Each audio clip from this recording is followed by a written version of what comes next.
یہ صرف تبلیغی جماعت نہ سمجھیں، یہ امت کے ہر فرد کے ذمے ہے۔ تبلیغی جماعت تو فرض کفایہ ادا کر رہی ہے ہماری جانب سے، اگر یہ بھی نہ ہوتے تو پتہ نہیں کب نہ کہیں نہ کہیں ہم ملیا میٹ ہو گئے ہوتے۔ تو یہ اسلام لائے اور آپ کی اس خوبصورت دعوت کے نتیجے کے طور پر یہ 11 ہجری میں وہ 6 افراد اسلام قبول کریں۔ 1 سال کے بعد پھر دوبارہ جب ایام حج آئے تو ان ایام حج میں انہوں نے پھر وہ 12 افراد آئے تو یثرب سے بہت سارے لوگ آئے تھے، لیکن اسی جگہ کے اوپر وہ عقبہ کی وہ گھاٹی، مکہ اور مینا کے درمیان، پہاڑوں کے درمیان وہ گھاٹی جس کو عقبہ کہتے ہیں، وہاں رات کے آخری پہر میں خفیہ طور پر جناب رسول اللہ صلی اللہ علیہ وسلم کے ساتھ ملاقات ہے۔ یہ کیسا حکیمانہ انداز ہے۔ اب دیکھو ایک جگہ کے اوپر سختی پیدا ہو رہی ہے معاشرے کی جانب سے، تو وہاں ایک دائی کو بھی چاہیے کہ وہ اپنی ملاقات کے انداز کو کیا رکھے، مخفی رکھے۔ مقصود تو اپنی بات پہنچانا ہے۔ تو یہ 12 افراد وہاں پہنچے اور رسول اللہ صلی اللہ علیہ وسلم کے ساتھ ملاقات ہوئی۔ وہ پہلے کتنے تھے؟ 6۔ ان 6 میں سے 5 وہی ہیں، ایک نہیں تھا، جابر بن عبداللہ نہیں تھا، باقی 5 اسد بن زرارہ، اوف بن حارث، رافع بن مالک، قطبہ بن عامر، عقبہ بن عامر، یہ 5 وہی تھے۔ ان کے علاوہ کون تھے؟ معاذ بن حارث، جس نے اسلام قبول کر لی۔ حضور کے ساتھ ملاقات ہوئی، آپ نے اسلام کی دعوت دی، آپ نے قرآن سنایا، اور ان 12 آدمیوں نے بیعت کی میرے نبی کے ہاتھ کے اوپر۔ میں وہ بیعت بھی سناتا ہوں، نام سنا لوں۔ 6واں نام ہے معاذ بن حارث، 7واں نام ہے زکوان، زال قاف کش والا، زکوان بن عبد قیس، یہ نام زکوان صحابی ہے، اپنے بچوں کے نام یاد رکھو، زکوان زال کے ساتھ۔ 8واں عبادہ بن صامت، عین بے الف دال ہدا، عبادہ۔ 9واں یزید بن ثعلبہ، اور 10واں آدمی عباس بن عبادہ بن نزلہ، اور 11 آدمی، یہ 10 افراد ہو گئے، 5 وہ ہو گئے اور 5 یہ ہو گئے۔ یہ سارے کے سارے قبیلہ خزرج کے ساتھ ان کا تعلق تھا۔ 11واں آدمی اس کا تعلق قبیلہ اوس کے ساتھ تھا، 12ویں آدمی کا تعلق بھی قبیلہ اوس کے ساتھ تھا۔ 11ویں کا نام ابو الحیثم مالک بن تیہان رضی اللہ عنہ، اور 12ویں اویم بن ساعدہ، اویم عین کے ساتھ، عین واو یہ میم، اویم بن ساعدہ رضی اللہ تعالی عنہ۔ ان 5 آدمیوں نے 5 پہلے اور 7 نئے، کتنے ہو گئے؟ 12 آدمیوں نے دوسرے سال 12 نبوی میں جناب رسول اللہ صلی اللہ علیہ وسلم کے ہاتھ کے اوپر بیعت کی، اسی عقبہ کی، اسی وادی۔ یہ عقبہ جہاں جمرہ کبریٰ ہے، جس کو شیطان وہ پتھر نہیں مارے جاتے ایام حج میں، جہاں بڑا جمرہ ہے اسی مقام پر، اسی کے قریب یہ بیعت ہوئی۔ اور بیعت کن چیزوں کے اوپر ہوئی؟ حضرت عبادہ بن صامت کہتے ہیں وہ بیعت بعد میں سورۃ النساء کا حصہ بنی، فتح مکہ کے دن عورتوں سے وہی بیعت لی گئی، لیکن ابھی یہ آیت نہیں اتری، آیت اس دن اتری تھی۔ بیعت یہ تھی کہ اللہ کی ذات و صفات میں کسی کو شریک، اللہ کے ساتھ ہم کسی کو شریک نہیں کریں گے۔ بیعت کا پہلا ایسا کیا؟ اللہ کے ساتھ کسی کو شریک۔ بیعت ہو رہی ہے کس کے ساتھ؟ رسول اللہ کے ساتھ۔ کس کے ہاتھ پر؟ آج آپ بے رخے بیٹھے ہیں، پتہ نہیں کیا ہے۔ ان 12 آدمیوں کی بیعت کس کے ہاتھ پر ہو رہی ہے؟ میں اس کو تاکید اس لیے کر رہا ہوں، آج بھی بیعت ہوتی ہے اور بیعت کا ڈھونگ رچایا جاتا ہے۔ جو بیعت میرے نبی نے اپنے ان 12 افراد سے لی جنہوں نے اسلام قبول کر لیا، اس بیعت کی پہلی شرط کیا تھی؟ کہ اللہ کے ساتھ کسی کو شریک۔ آج سب سے بڑا مسئلہ یہی ہے، سب سے بڑا مسئلہ یہی ہے، اللہ کے ساتھ کسی کو شریک نہیں کریں گے۔ اور دوسری چوری نہیں کریں گے. قرآن نے اس کو تعبیر کیا ہے ولا یسرقنا. اور تیسری بیعت کی تیسری شک زنا نہیں کریں گے. زنا جو پیر غیر محرم عورتوں سے اپنے جسم کی چاپی کروائے اس کا اس بیعت کے ساتھ کیا تعلق ہے؟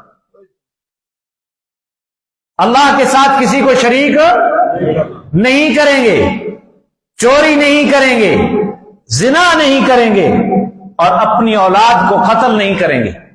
ولا یقتلن اولادہن، اپنی اولاد کو قتل نہیں کریں گے. آج تو اولاد قتل نہیں ہوتی. علماء نے لکھا ہے اپنی اولاد کو ایسے ادارے میں تعلیم دلوانا جہاں ان کا دین تباہ ہو جائے، یہ اولاد کے قتل کے مترادف ہے. بچیوں کو مخلوط نظام تعلیم کا حصہ بنا دینا اور پھر اپنے آپ کو غیرت مند بھی کہنا، یہ زمانے میں قتل کے مترادف. اولاد کو قتل نہیں کریں گے. اور پانچویں بیعت کی شک کہ کسی کے اوپر بہتان نہیں لگائیں گے، کسی کے اوپر تہمت نہیں لگائیں گے. اور چھٹی شک یہ تھی کہ آپ ہر بھلے کام میں میری اطاعت کریں گے. حضور نے کیا فرمایا؟ ہر اچھے کام میں میری کیا کریں گے؟ اطاعت کریں گے. 6 شکوں کے اوپر بیعت ہوئی جناب رسول اللہ صلی اللہ علیہ وسلم کے ساتھ. آدمی کتنے؟ 12 آدمیوں نے بیعت کی ان 6 چیزوں کے اوپر.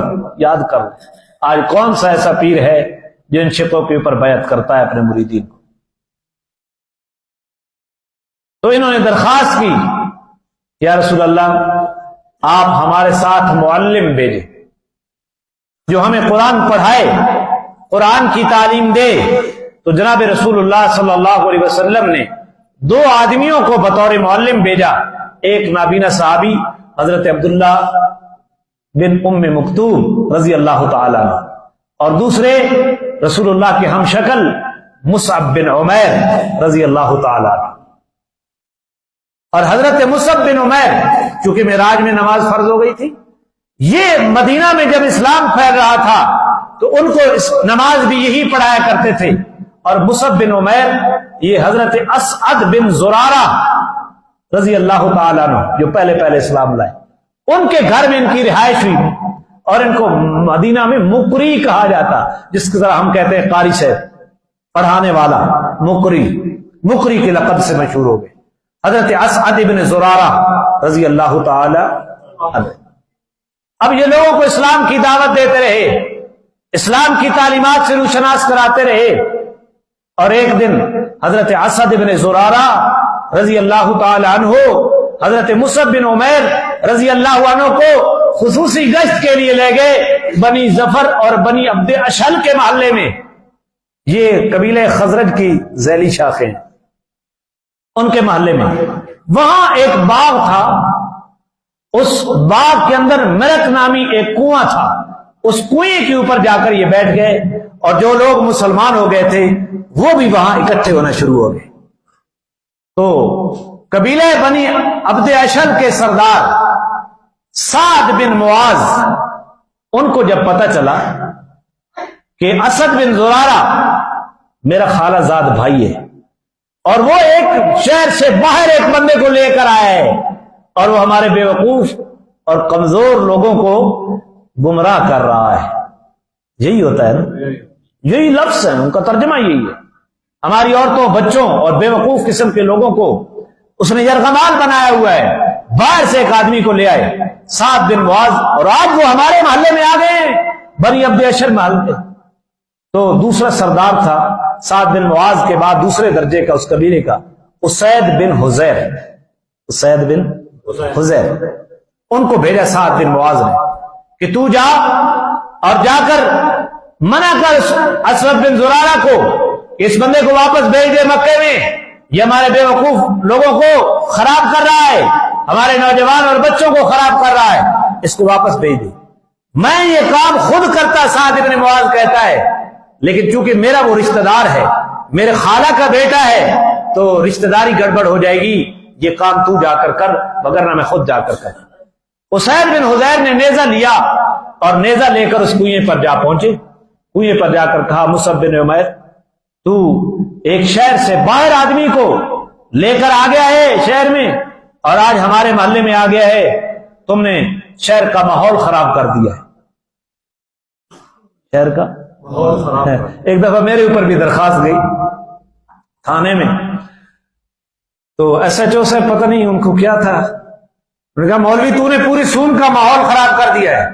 میں تو قرآن پڑھتا ہوں، قرآن کا درس دیتا ہوں۔ تو ایک بزرگ آدمی انہوں نے کہا میں بتاتا ہوں، اے جڑا مولوی ہے یہ کو لچے لفنگے چھوڑ مسیتی گنانا۔ ایس ایچ او میرے تو غصہ ہے۔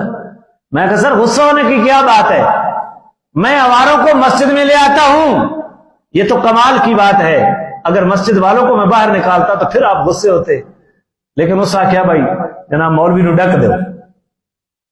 من خیر حوالات ہی تو کون نے ڈکا نہ لڑ جائے تے بعد اتنے۔ خیر ایک لمبا قصہ ہوا، تو یہ عجیب عجیب باتیں ہوتی رہیں۔ آج تو اللہ نے فضل فرما دیا، آج تو وہ حالات نہیں ہیں۔ تو یہی باتیں، تو مصعب بن عمیر بڑے زیرک انسان تھے۔ اب دیکھو دوسرے شہر میں جس کو معلم بنا کر امام الانبیاء بھیج رہے ہیں، حضور کی نظریں کو معمولی تو نہیں تھی نا۔ حضور کی نظروں میں جو قیمتی تھا، وہ فارسی کا ایک مقولہ ہے، یک من علم را دہ من عقل باشد، ایک من علم کے استعمال کے لیے 10 من عقل چاہیے ہوا کرتا ہے، لیکن تو سا جڑا رڑا کیتا ہے اپنی مسیتیاں جی، ایک من علم کے استعمال کے لیے عقل کتنا چاہیے؟ 10 من۔ علم زیادہ ہو عقل کم ہو تب بھی خرابی پیدا ہو جائے گی۔ اور اسی لیے فرقواریت تنزلی اس کی وجہ یہ ہے کہ جو کہیں بھی نہ چل سکا اس میں مدرسے ڈال دے، پھر کہنا کہ غزالی پیدا ہو جائے، پھر کہنا کہ شیخ عبد القادر جیلانی پیدا ہو جائے۔ اللہ کی حکمت میں تو پیدا ہو سکتا ہے، لیکن ہم سے ہماری نیت کے بارے میں سوال ہوگا کہ جو کہیں کا نہ چلا تم نے کہاں پھینک دیا۔ مصعب بن عمیر بڑے زیرک تھے، میرے نبی کا بھیجا ہوا معلم تھا۔ جب اسید بن حضیر سردار تھا، اس نے کہا کہ واپس اس کو بھیجو، حالات خراب نہ کرو۔ مصعب بن عمیر نے کہا بھائی ناراض کیوں ہوتے ہو، ہماری ایک دعوت ہے، سن لو، اگر وہ اچھی لگے تو قبول کر لینا، اچھی نہ لگے تو چھوڑ دینا۔ کیوں بھائی؟ کیسے خوبصورت الفاظ تھے، وہ بھی دانا تھا، سردار تھا۔ اس نے کہا بات آپ نے منصفانہ کی ہے کہ بات سن لو، اچھی لگے تو قبول کر لینا، زبردستی تو نہیں ہے، اور اچھی نہ لگے تو چھوڑ دینا۔ مصعب بن عمیر نے قرآن پڑھنا شروع کر دیا کہ آخری نبی مبعوث ہو گئے اور ہم ان کے امتی ہیں، اور وہ ہمیں یہ دعوت دیتے ہیں کہ اللہ کے ساتھ کسی کو شریک نہ کرو، مخلوق کا رشتہ اللہ کے ساتھ جوڑنے کے لیے آئے ہیں۔ اور مصعب بن عمیر نے قرآن سنایا۔ اسید راوی کہتا ہے اسید بن حضیر کے چہرے کا رنگ بتلا رہا تھا کہ تبدیلی آ رہی ہے۔ تناسا لوگ چہرے سے تاڑ لیتے ہیں۔ تو اسید پوچھتا ہے اچھا بھائی اسلام قبول کرنا ہو تو شرط کیا ہے؟ مصعب بن عمیر نے کہا بس غسل کرو، کپڑے پاک پہن لو، 2 رکعت پڑھا لیتے ہیں آپ کو، اسلام قبول کر لو۔ انہوں نے فوراً اسلام قبول کر لیا، فوراً اسلام۔ اور پھر اسید کہتا ہے ابھی کسی بہانے سے میں اپنے سردار صاحب بن معاذ کو بھیجوں گا، قابو کرنا آپ کا کام ہے۔ اگر وہ اسلام کی دعوت کو قبول کر لے تو پورے قبیلے بنی عبد اشہل کے اندر کوئی بندہ باقی نہیں رہے گا جو اسلام قبول کرنے سے ہچکچائے۔ اسید بن حضیر واپس گیا تو سعد بن معاذ بھی تو بڑا دانا تھا، آج تو کمینے سردار بن گئے ہیں نا، آج تو کمینے لیڈر بن گئے ہیں۔ علامہ ابن حبان نے لیڈرشپ کے لیے ایک بہت بڑی بات لکھی ہے قرآن کریم کی تفسیر میں کہ جس کو لیڈر مانا جائے اس کی پہلی صفت علم ہے، کیا؟ علم. اور دوسری صفت عقل ہے, اور تیسری صفت استدلالی قوت ہے. علم, عقل اور قوت استدلال کہ بات کس انداز میں کرنی ہے. جاہل کے ساتھ انداز کیا ہونا ہے, عالم کے ساتھ کیا انداز ہونا ہے, بادشاہ کے ساتھ انداز کیا ہونا ہے, رعایا کے ساتھ انداز کیا ہونا ہے. قوت استدلال کا مالک ہو وہ آدمی لیڈر بن سکتا ہے جس کے اندر ان تین صفات میں سے ایک صفت بھی نہیں ہے, وہ لیڈر بننے کا حل نہیں ہے. علم, عقل اور قوت استدلال. تو سعد بن معاذ بڑے زیرک تھے. انہوں نے اسید بن حضیر کو دیکھا تو دیکھ تو یہ کہتا ہے یہ وہ چہرہ نہیں ہے جو یہاں گیا تھا, یہاں سے جو گیا تھا وہ چہرہ نہیں ہے. اتنے میں اسید بن حضیر پہنچ گئے. سعد بن معاذ کہتا ہے اچھا بھی کیا بنا؟ اسید بن حضیر کہتے ہیں بس میں نے ان سے بات کی, ان کی بات سنی, مجھے تو اس میں کوئی حرج نظر نہیں آیا. ہاں میں نے منع کیا ہے ان کو کہ بھئی ہمارے محلے کا ماحول خراب ہو, ہمارے بچوں کو بے وقوف نہ بناؤ, ایک نیا دین تم لے کر آئے ہو, منع میں کر کے آیا ہوں. لیکن ابھی مجھے پتہ چلا ہے بنو حارثہ کے لوگ اسد بن زرارہ کو, جو مصعب بن عمیر کو یہاں مدینے میں لے کر آیا ہے, اس کو قتل کرنا چاہتے ہیں, اور اس قتل کے پیچھے تیرے ساتھ حسد ہے کہ تیرا وہ خالہ زاد ہے. ہمیں تو رشتوں کی پہچان نہیں ہے نا, رشتے کی پہچان نہیں ہے, انہیں پہچان. نیزہ لیا سعد بن معاذ نے سرکار میں خود جاتا, کون ہے قتل کرنے والا میرے خالہ زاد کو. یہ گئے اور وہ کنویں کے اوپر مطمئن بیٹھے ہیں. یہ رستے میں ان کے اطمینان کو دیکھ کر سمجھ گئے کہ اسید بن حضیر نے بہانہ لگایا ہے یہ مجھے بھیجنے کا. بہرحال گئے اور جا کر کہتے ہیں اپنے خالہ زاد بھائی اسد بن زرارہ کو, اسد تیری اور میری بڑی قریبی رشتہ داری ہے, حالات میں خراب نہیں کرنا چاہتا, آپ اس باہر سے آئے ہوئے آدمی کو واپس بھیج دیں, یہ ہمارے پورے شہر کا ماحول خراب کر رہا ہے. تو فوراً مصعب بن عمیر کو حضرت اسد بن زرارہ نے بتا دیا بس یہی ہے جس کے بارے میں اسید بن حضیر بتا کے تھے. تو مصعب بن عمیر نے وہی بات کی کہ دیکھو غصہ کیوں ہوتے ہو, ہم تو مسافر ہیں, آپ بات سن لیں, اگر پسند آئے تو مان لینا, نہ آئے تو بات چھوڑ دینا, اس میں کون سی زبردستی والی بات ہے. تو مصعب سعد بن معاذ وہ واقعی سردار تھا, یہ منگی ہوئی سرداری نہیں. اس نے کہا آپ نے بات انصاف کی ہے, نیزہ گاڑا زمین میں بیٹھ کے بتاؤ کیا دعوت دیتے ہو. اللہ نے آخری نبی کو بھیجا, انہوں نے ان کی دعوت یہ ہے کہ اللہ کے ساتھ کسی کو شریک نہ کرو, مخلوق کو اللہ کے ساتھ جوڑنے کے لیے وہ تشریف لے آئے, اور ہمیں انہوں نے بھیجا اور ان کے اوپر یہ قرآن اتری ہے. قرآن پڑھ کے سنایا, سعد بن معاذ کے چہرے کا رنگ بدل گیا. اسلام قبول کرنے کے لیے کیا ہے, وہی نسخہ کہ آپ غسل کریں, پاک کپڑے پہنے, 2 رکعت توبہ کی پڑھ لیں, میں آپ کو کلمہ پڑھاتا ہوں. سعد بن معاذ نے اسلام قبول کر لیا اور واپس جا رہے ہیں. واپس جا کر قوم کے لوگ کہتے ہیں کہ سعد بن معاذ بھی بدل گیا. سعد بن معاذ وہ کہتا ہے اپنی قوم کے لوگوں کو مجھے بتاؤ میرے متعلق تمہارا کیا خیال ہے. تو سعد بن معاذ کو قبری عبد اشل کہتے ہیں, آپ ہمارے سردار ہیں, آپ زیرک اور دانا ہیں, آپ اعلی رائے کے مالک ہیں, صاحب الرائے ہیں. تو سعد بن معاذ نے کہا اچھا اگر میری یہ صفات ہیں تو میں نے جس اسلام کو اپنی عقل کے اوپر پرکھ کر قبول کر لیا ہے, شام تک اگر تم میں سے کوئی آدمی بھی اسلام نہیں لایا تو میں کسی مرد کے ساتھ بھی نہیں بولوں گا اور کسی عورت کے ساتھ بھی نہیں بولوں گا, بائیکاٹ ہے میرا.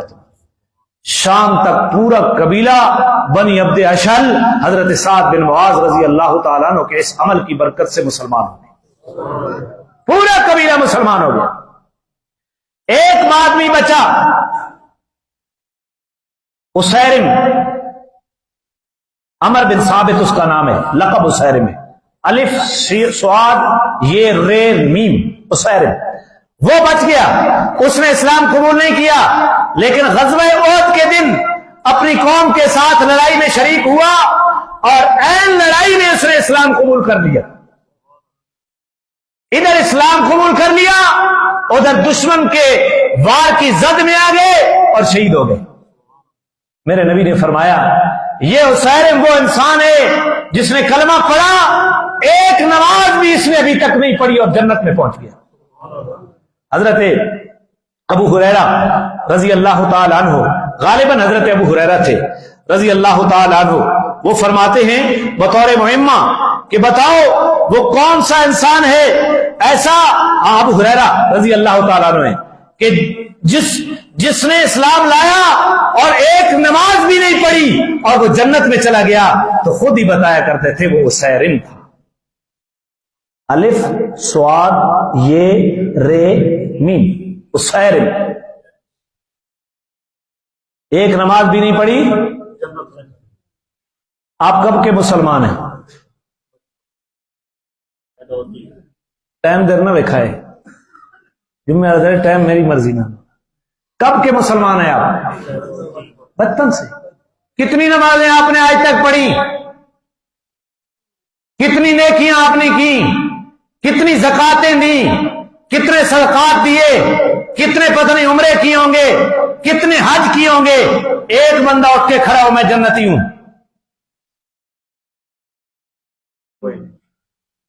چلو سوچ لو، ہے کوئی جنتی؟ اسیرم وہ ہے جس نے میرے نبی کے ہاتھ کے اوپر کلمہ پڑھا، پلے ایک نماز نہیں ہے، حج نہیں ہے، عمرہ نہیں ہے، روزہ نہیں ہے، میرے نبی نے فرمایا جنتی ہے۔ نمازیں کس کی زیادہ ہیں؟ روزے کس کے زیادہ ہیں؟ نیکیاں کس کی زیادہ ہیں؟ جنتی کون ہے؟ نہیں سمجھے آپ؟ جنتی کون ہے؟ یہ فرق میرے اور صحابی کے درمیان، صحابہ کو اعمال کے ترازو میں مت تولو، صحابہ کو نسبت رسول کے ترازو میں تولو۔ اگر صحابہ کو اعمال کے ترازو میں تولو گے تو صحابہ کے بارے میں گمراہ ہو جاؤ گے۔ صحابہ کو تاریخ کے اوراق میں مت پرکھو، صحابہ کو قرآن اور حدیث کی کسوٹی کے اوپر پرکھو۔ ایک نماز بھی نہیں ہے اس کے کھاتے، ایک حج بھی نہیں ہے، ایک روزہ بھی نہیں ہے، ایک نیکی بھی نہیں ہے سوائے کلمے کے۔ کلمہ پڑھا، ادھر شہید ہوا، اور میرے نبی نے فرمایا جنت۔ میرے نبی نے فرمایا ہم قیامت کے دن کہیں میں نے 80 سال نمازیں پڑھی، ہر سال حج کیا، اتنی زکات دی، یہ مجھ سے پہلے جنت میں، مجھ سے اعلیٰ جنت میں، تو جواب ایک ہی آئے گا کہ تیرے اعمال اپنی جگہ پر، وہ نسبت رسول کی وجہ سے جنت میں چلا گیا۔ بات سمجھیے، یہ فتنہ پھیلایا جا رہا ہے، صحابہ نے یوں کیا، صحابہ نے یوں کیا، صحابہ کی یوں اور یہاں سے ہمیں کوئی غرض نہیں ہے۔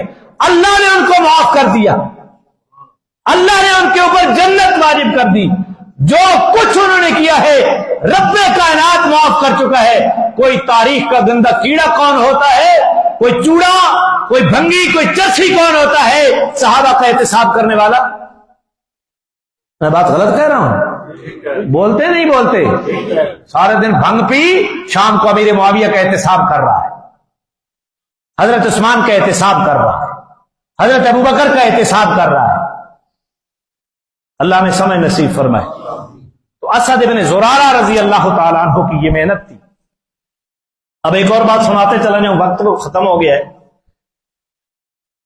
اسد ابن زرارہ رضی اللہ تعالیٰ عنہ، ان کی محنت سے مصعب بن عمیر معلم تھے، اتنی محنت کی کہ مدینہ کے اندر سوائے 3 گھروں کے یا 3 خاندانوں کے کوئی گھر ایسا نہیں بچا تھا جہاں پہ کوئی نہ کوئی بندہ مسلمان نہ ہو گیا ہو، سوائے 3 خاندانوں کے کوئی گھر ایسا نہیں بچا۔ کوئی بچہ مسلمان ہو گیا، کوئی عورت مسلمان ہو گئی، کوئی جوان مسلمان ہو گیا، کوئی بوڑھا مسلمان ہو گیا، اتنی محنت کی انہوں نے۔ اور اسد ابن زرارہ رضی اللہ تعالی عنہ، انہوں نے ایک دن انتخاب کیا عبادت کا، توجہ ہے آپ کی، یہ جو آج کا دن ہمیں ملا ہے نا، اس کی تاریخ بھی ذرا سن لو۔ ایک دن انتخاب کیا، ہفتے کے دن یہودی عبادت کرتے ہیں، اتوار کے دن عیسائی عبادت کرتے ہیں۔ اس کی بھی ایک وجہ ہے، عیسائی یہودی کہتے ہیں کہ اللہ تعالیٰ نے اتوار کے دن کائنات کو بنانا شروع کیا، 6 دنوں میں بنایا، اتوار، سوار، منگل، بدھ، جمعرات، جمعہ، کتنے ہو گئے؟ پیچھے کون سا دن بچا؟ انہوں نے کہا ہفتے والے دن اللہ ریسٹ کی تھی. عقیدہ دیکھو، اس لیے انہوں نے ہفتے کا دن عبادت کا قرار دیا. عیسائیوں نے عبادت کا دن اتوار کا قرار دیا. پس منظر کیا ہے؟ اللہ نے کائنات کی ابتدا کی اتوار کے دن سے، لہذا وہ دن کون سا ہے؟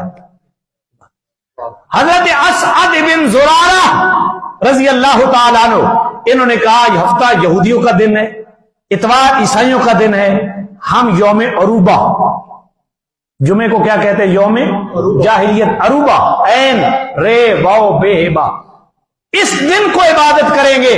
اور 2 رکعات انہوں نے زوال کے بعد اپنے ساتھیوں کو پڑھائی. مصعب بن عمیر نے تھی لیکن بندوبست کرنے والا اسد بن زرارہ تھا. انہوں نے بندوبست کیا اور 2 رکعت پڑھائی. کس دن کو؟ عروبہ. اور اس کا نام تبدیل کیا، اس کو یوم عروبہ سے تبدیل کر کے اس کا نام رکھا یوم الجمعہ. کیا نام رکھا؟ یوم اپنے خیال میں ادھر نبی پاک کے اوپر وحی آ گئی، ادھر اس دن کا نام یوم جمعہ ہے. جو کنہوں نے رکھا؟ انصاریوں نے. جمعے کا دن اگر قرآن نے اس کو یوم جمعہ کہا ہے تو حضرت اسد بن الذین آمنوا اذا نودی للصلاۃ من یوم الجمعہ فاسعوا الی ذکر اللہ وذروا اے ایمان والو، جب جمعہ کے دن ندا دی جائے کہ جمعہ کہا جائے اس بات میں بلانے کے لیے فقہی بات ہوتی ہے، وہ الگ بات ہے. اس کے دلائل بہت زیادہ اپنی جگہ پہ موجود. قرآن نے کیا کہا؟ فاسعوا الی ذکر اللہ، اللہ کے ذکر کی طرف دوڑ پڑو. زرارہ نے اور بعد میں یہ آیت بھی اتری. خرید و فروخت کو یہی سے علماء نے لکھا ہے جب آذان اول ہو جایا کرتی ہے تو خرید و فروخت حرام ہو جایا کرتی ہے. لیکن میرے دکانداروں کو سمجھ نہیں آ رہی، جو یہاں جمعہ پڑھتے ہیں ان کو بھی یہ بات سمجھ نہیں آ رہی. 1 روپیہ بھی اس وقت کمایا ہے حرام کمایا ہے، سوائے جمعے کی دوڑ کے، جمعے کی ساج کے کوئی اور کام کرنا جائز نہیں ہے. لہذا جو ہی آذان اول ہو کس طرف رخ کرو؟ ایک دن متعین کر لو. اللہ کا دین سیکھنے کے لیے بہت کچھ آ جائے گا اس پونے گھنٹے کے اندر. یہ دن بھی نہیں دیا جاتا، آخری وقت میں آتے ہیں اور پھر کہا جاتا ہے جی استاد جی لیٹ کر چھوڑنے، میں ٹائم قدر رکھا ہے جی تو لیٹ تھی گیا. سوال ہے نا میرا، میں نے کو بتایا تھا کہ میں فلاں وقت میں پڑھوں گا، جو تو لیٹ ہو گیا ہے یہ تو تیرے اپنی خانہ زاد اصطلاح ہے نا کہ میں لیٹ ہو گیا. لیٹ نہیں ہوا، میں تو یہاں بیٹھا ہی تبلیغ کے لیے ہوں. فاسعوا الی ذکر اللہ وذروا البیع. تو حضرت رسول اللہ صلی اللہ علیہ وسلم نے ان کے اس اجتہادی عمل کو بذریعہ وہی جب تائید ہو گئی تو میرے نبی نے بھی اس کی کیا کر دی. تو جمعہ ہمیں کن کے صدقے ملا؟